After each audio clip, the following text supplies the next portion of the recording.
So sometimes you're kind of killing your darlings and, chopping off some things that you wished you maybe could have nailed better.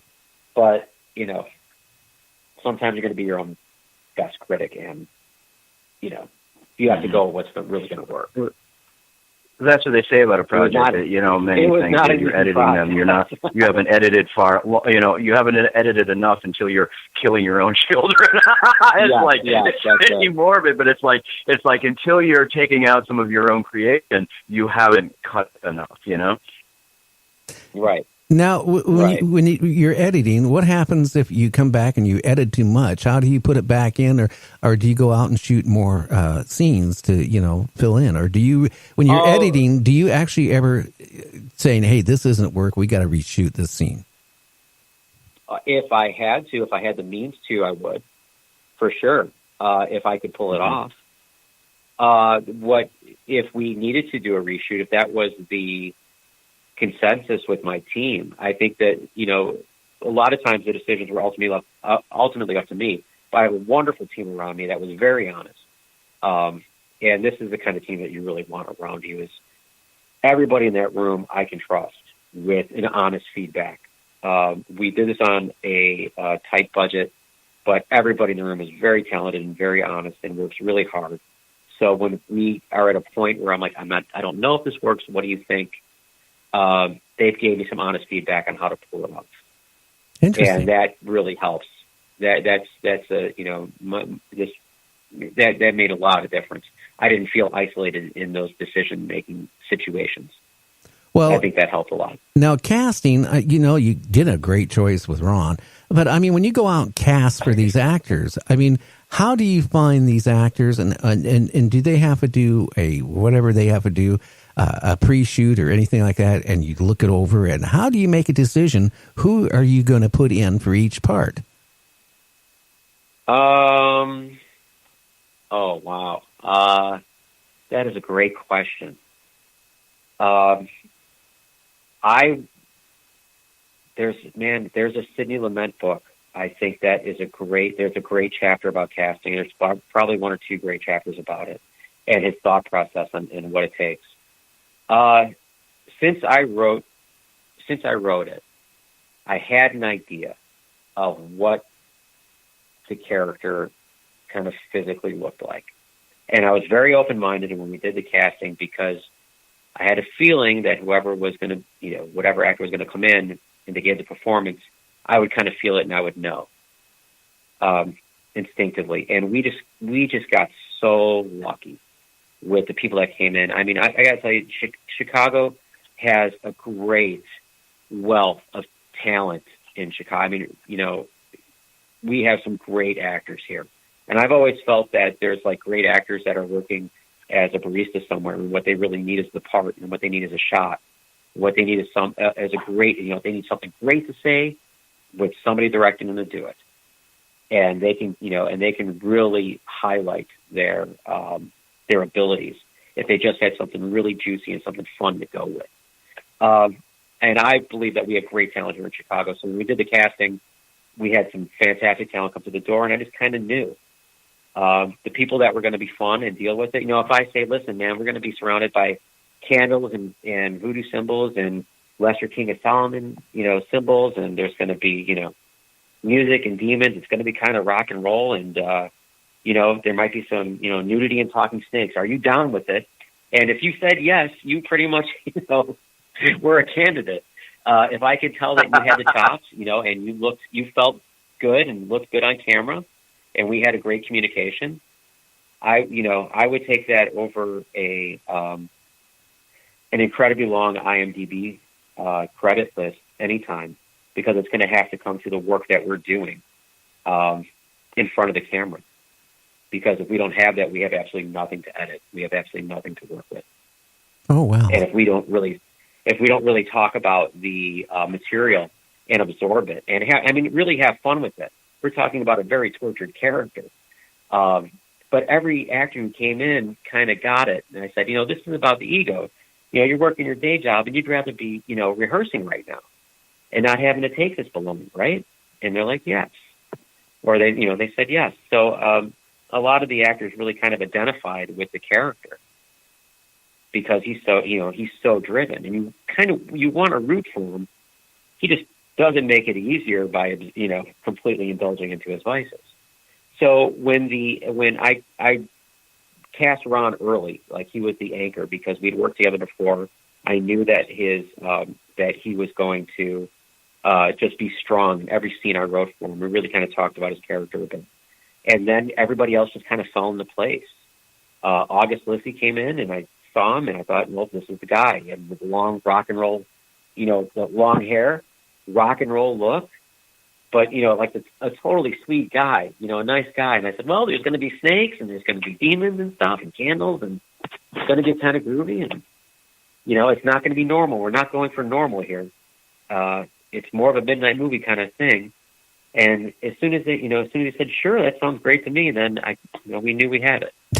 Same thing with Kat Blackburn. Yeah. Well, Kat Blackburn is she plays the love interest in this movie, and she has some incredible scenes, and she is a dancer. That's how I met her. She was a performer, a stage performer, and a dancer, and was doing really kind of punk rock and roll kind of burlesque shows. Very comical. They had to, she just had great stage presence. I knew when we were filming her shows early that I thought, man, she's got great comedic chops. Her timing is fantastic. And, she's doing all that fire grinding stuff, that really crazy burlesque stuff that's really popular now. Just multi-talented. And I said, I'd love to have her. And then we got her. We got her in. Well, who was the one that had in the trailer? There was somebody with a kind of a British accent. Who was that? Oh, I don't remember. British accent. Yeah, it had an English accent. Oh, was it Vinny? Right? It might have been Vinny, kind of. Vinny. A female. Vinny female. Bellagio? Female. It was a female. Oh, was it a female? In your trailer, you have somebody. A female. That might have been Kat. Yes, that might have been Katrina Kat. Yes, I think so. Interesting. I don't quite remember right now. Yeah, that might have been Kat. She's shown quite a few times because she has so many dance scenes, and we don't show. It is a PG trailer, so we only show the PG parts in there. How darn. No, but seriously, now she's the one that had in your trailer. She had short hair, dark hair, or something like that, and her head was laying down on something. Oh no, that must be Sarah Kopp. Sarah Kopp, great actress here in Chicago. I worked with several times. I was very lucky to work with her on 3 different shorts. I did not direct the shorts. I was the DP. But the experience I had with her when working on these 3 different shorts, we built up a really good communication. And one time for one of these shorts, she screamed for me, and I thought, you know what? I got to have her in the feature. So, yes, that's Sarah Kopp. Okay, hang on just for a second. We lost Ron on. I don't know if his phone dropped out or Skype dropped out. Let's see if we can get him back here. And he's not picking up. Well, hopefully we'll get him back. From the beginning of conception of this movie to actually you started filming it, how long did it take? And I think we got... boy, you dropped out, Ron. You there, Ron? No, I'm here, but I don't hear Ron. Yeah. Well, he just called back, and I wonder if his phone died. That would be horrible. Maybe he's still on mute. Well, I hope not. Okay, Ron, if you can hear me out there, call back if we can get you back on. So anyway, getting back conception of the movie to when you started filming, how many months went by? I'll be honest with you, the whole process from writing to this point took 3 years. Okay. And that's not normal necessarily for a streamlined production. That's not what we were able to do. I took my time writing it. Then we took about a year to shoot it, and then about a year to edit it down and come up with the soundtrack, and really take our time with the editing and the special effects. The special effects I did not want to rush, so I took many months getting the special effects together. Oh, wow. So we had a great special effects team, and we had the luxury of time in our hands at a certain point where we knew that we weren't going to put anything out until it was completed the way we liked it. We didn't have any deadlines except internally. Interesting. Hey, Ron, are you so in there? the meantime, we end up working on other films. Okay, we got Ron back. Okay, what did you do, Ron? Move in a different location and drop out? I was doing some ritual magic of my own right here, and I think it disrupted my signal. Yeah.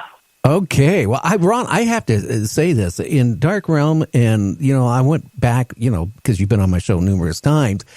Went on YouTube and seen, some of your movies you've been in. You always seem to put a very intense performance in. I mean, to the point that, it's just honed. It draws you right into it. So I think Rob did a very smart thing by, casting you in this as the lead.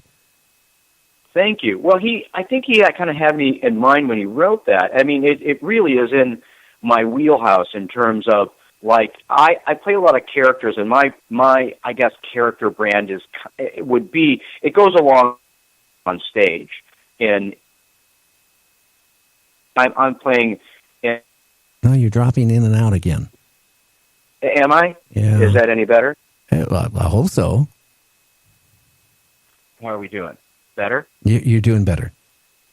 Okay, good.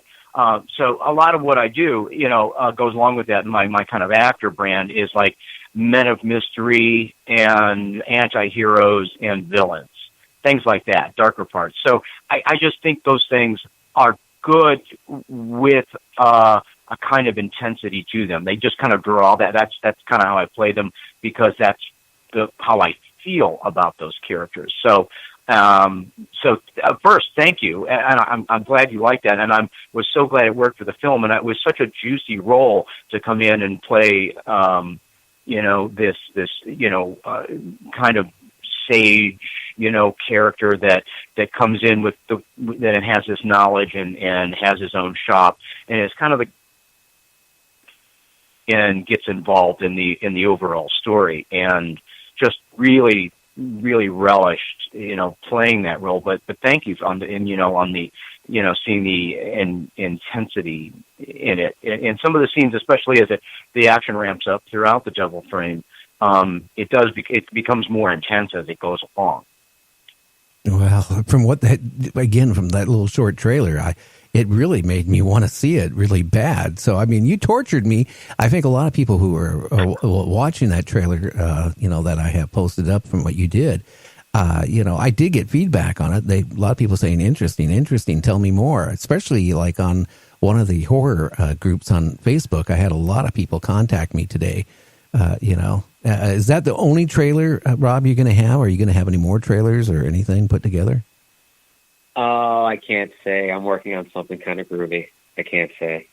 Okay. There's one official trailer right now, and I can't say what we got coming up. It's a great question. I'm excited about it. I just, I'll drop that info soon about the follow-up media. Oh wow! So yeah, I'm trying to do something fun out of left field with it. So, left-hand path. You always got to keep making that left. It is. Well, that's why we thought it would appeal so much to your audience as well. We're thrilled that it got that kind of feedback when you shared it with your audience, because it really speaks to so much of the audience that's into magic in the paranormal and everything like that that's out of the usual, because it's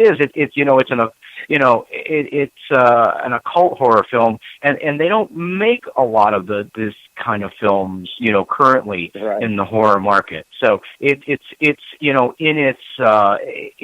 kind of draws from some of the cool occult films that were made in like the 70s and 80s. So it has like a little bit of a lineage with that, but it's totally a new and modern story told with that. Yeah, that's the only clue we can give is the 70s grindhouse feel. That's the only clue I can give right now. Yeah, there you go. Yeah, exactly. Yeah. Yeah. Why is it that, the 70s, 80s type of horror type of movie is, no one's making them anymore? Other than it seems like everything they're doing nowadays is blood and guts. For the last 10 years at least. Well, I do have kind of a philosophy on that.